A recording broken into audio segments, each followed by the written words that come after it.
परीक्षा की तैयारी से संबंधित होती है कि हमें किस पार्ट से कितने अंकों का प्रश्न पूछा जाना है, उस आधार पर हम उस प्रश्नावली से तैयार करते हैं। तो इसलिए आपको ये जान लेना बहुत आवश्यक होता है कि हमें किस अध्याय से किस पार्ट से कितने अंक आवंटित हैं और उनमें से हमें कितने अंक प्राप्त करना है, उस प्रकार से तैयारी करें तो हमें अच्छी सफलता मिलेगी। तो हम देखेंगे इसी के अंतर्गत माध्यमिक शिक्षा मंडल मध्य प्रदेश भोपाल द्वारा जारी अंक योजना हाई स्कूल परीक्षा 2023-24 के लिए दी गई है। कक्षा 10वीं की विषय विज्ञान पूर्णांक इसके लिए जो है 75 अंक रहेगा, समय 3 घंटे और अध्यायवार अंकों का यहाँ पर विवरण दिया हुआ है। तो हम सबको जानेंगे अध्यायवार कितने अंकों में से पूछा जाना है, किस अध्याय से कितने अंक के प्रश्न पूछे जाने हैं, तो इन सबको समझेंगे। इससे पूर्व अगर आपके द्वारा चैनल को सब्सक्राइब नहीं किया गया है तो कृपया कर चैनल को सब्सक्राइब कर लाइक एवं शेयर जरूर कीजिए, जिससे कि हमारे आने वाली सभी महत्वपूर्ण वीडियो की नोटिफिकेशन आप तक आसानी से पहुंच सके। तो हम देखेंगे कि यहाँ पर क्रमांक सारणी के रूप में बना हुआ है, क्रमांक, अध्याय और आवंटित अंक। जैसे कि हम देखेंगे पहले अध्याय में क्रमांक 1 में रासायनिक अभिक्रिया एवं समीकरण, चूँकि हम विज्ञान विषय का यहाँ पर अंक योजना देख रहे हैं तो रासायनिक अभिक्रिया एवं समीकरण आवंटित अंक इसमें है 7 अंक। इस अध्याय से 7 अंक के प्रश्न पूछे जाने हैं, तो उस हिसाब से आपको तैयारी करना है। फिर सेकंड नंबर में है अम्ल, क्षार एवं लवण। ये जो अध्याय है इसमें से 6 अंकों के प्रश्न पूछे जाने हैं। तीसरा अध्याय है धातु एवं अधातु। इस अध्याय से आपको 5 अंक के प्रश्न इसके लिए पूछे जाएंगे। चौथा अध्याय है कार्बन एवं उसकी यौगिक, इसमें 6 अंक के प्रश्न पूछे जाएंगे। 5वां अध्याय है जैव प्रक्रम।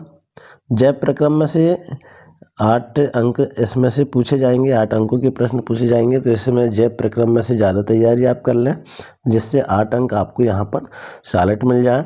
इसके बाद देखेंगे 6वां नियंत्रण एवं समन्वय।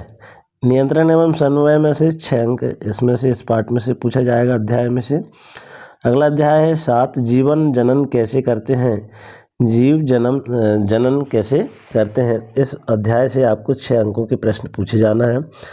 अगला है 8वां अनुवांशिकता। अनुवांशिकता में 4 अंकों के इसमें प्रश्न पूछे जाएंगे। इसके बाद में 9 है अध्याय, जिसमें प्रकाश परावर्तन एवं अपवर्तन की जो क्रियाएं हैं, इस पार्ट से भी 8 नंबर के प्रश्न पूछे जाने हैं। तो इस पार्ट से भी आप अच्छे से तैयारी करें, 8 अंकों के प्रश्न इसमें से पूछे जाने हैं। अगला है अध्याय 10 मानव नेत्र एवं रंग बिरंगा संसारें। इस अध्याय से 5 अंकों के प्रश्न पूछे जाने हैं आपकी परीक्षा में। इसके बाद में 11वां अध्याय है विद्युत। अब विद्युत, इसमें से जो है 5 अंकों के प्रश्न पूछे जाने हैं। 12वां अध्याय है विद्युत धारा के चुंबकीय प्रभाव। अब इसमें से जो है आपको 6 अंकों के प्रश्न पूछे जाना है। और 13वां जो अध्याय है अंतिम, हमारा पर्यावरण, जिसमें से 3 अंकों के प्रश्न पूछे जाने हैं। प्रकार से 1 से लेकर के 13 अध्याय तक जो अंक योजना इस पार्ट में दी गई है, जिसमें आप ये देख लें कि किस पार्ट से कितने अंकों के प्रश्न पूछे जाने हैं, उस हिसाब से आप परीक्षा की अच्छे से अच्छी तैयारी कर सकते हैं।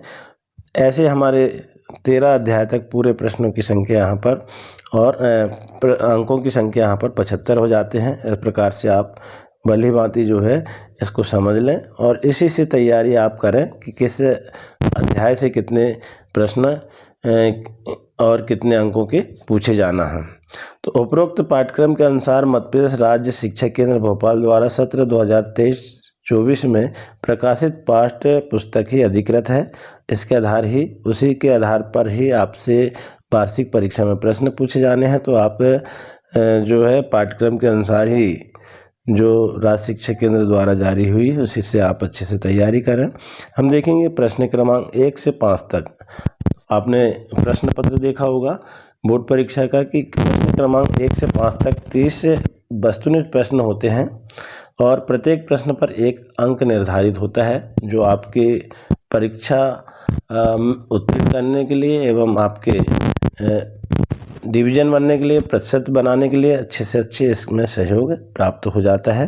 तो आप ध्यान रखें, प्रश्न क्रमांक 1 से 5 तक 30 वस्तुनिष्ठ प्रश्न होते हैं और हर एक वस्तुनिष्ठ प्रश्न के 1 अंक होता है। इसके बाद प्रश्न क्रमांक 1 जो है किस प्रकार का रहेगा उसको भी समझ लें आप। तो इसमें सही विकल्प होंगे 6 जो 1-1 अंक के होंगे। इसमें सही विकल्प होंगे, 4 ऑप्शन इसमें दिए होंगे और 4 में से एक सही ऑप्शन आपको चुन करके लिखना है, जिसका जो है अंक विभाजन है, 1 अंक का 1 विकल्प होगा। इसके बाद प्रश्न क्रमांक 2 में क्या होगा, रिक्त स्थान होगा, खाली स्थान होगा। जो 6 होंगे, 1-1 खाली स्थान में 6 अंकों के होंगे। इसके बाद प्रश्न क्रमांक 3 में सत्य और असत्य होगा। प्रश्न क्रमांक 3 कौन सा रहेगा आपका, सत्य और असत्य रहेगा, जो 6 अंकों का रहेगा। इसकी भी संख्या जो है 6 रहेंगे प्रश्न और 6 अंकों का होगा। इसके बाद देखेंगे प्रश्न क्रमांक 4, तो सही जोड़ी जो है इसमें 6 अंकों की रहेगी। सही जोड़ी का मिलान करना आपको, जो 6 रहेंगे और 1-1 अंक के रहेंगे, तो 6 अंकों के रहेगा। अब इसके बाद देखेंगे प्रश्न क्रमांक 8, एक वाक्य में उत्तर। प्रश्न क्रमांक 5 ये जो है एक वाक्य में उत्तर है। एक वाक्य में आपको उत्तर देना है और कितने देना है, 6, जो 6 अंकों के रहेंगे। इस तरह से 1 से लेकर के 5 तक 6×5 30 अंक का यहाँ पर वस्तुनिष्ठ प्रश्न हो जाते हैं, जो आपको सुविधाजनक होगी। इसके बाद देखेंगे आप विशेष ध्यान देने वाली बात कि प्रश्न क्रमांक 6 से 17 तक कुल 12 प्रश्न होंगे। प्रत्येक प्रश्न पर 2 अंक निर्धारित होंगे। तो ये 6 से 17 तक जो प्रश्न होंगे वो 12 प्रश्न होंगे और 2 अंकों के होंगे, ये आपको ध्यान रखना है। प्रश्न क्रमांक 18 से 20 तक कुल 3 प्रश्न होंगे। प्रत्येक प्रश्न पर 3 अंक निर्धारित है। और फिर अंतिम देखें हम प्रश्न क्रमांक 21 से 23 तक, यानी हमारे जो प्रश्न पत्र होगा वो 23 प्रश्नों का होगा। इस प्रकार से अंकों का विभाजन होगा। तो 21 से 23 तक कुल 3 प्रश्न होंगे। प्रत्येक प्रश्न पर 4 अंक होंगे। तो हमने ऐसे अंक योजना में ये देखा, वस्तुनिष्ठ प्रश्न होंगे 30, जिसमें 30 अंक के होंगे। फिर 2-2 नंबर के होंगे, 3 नंबर के होंगे और 4 नंबर के होंगे।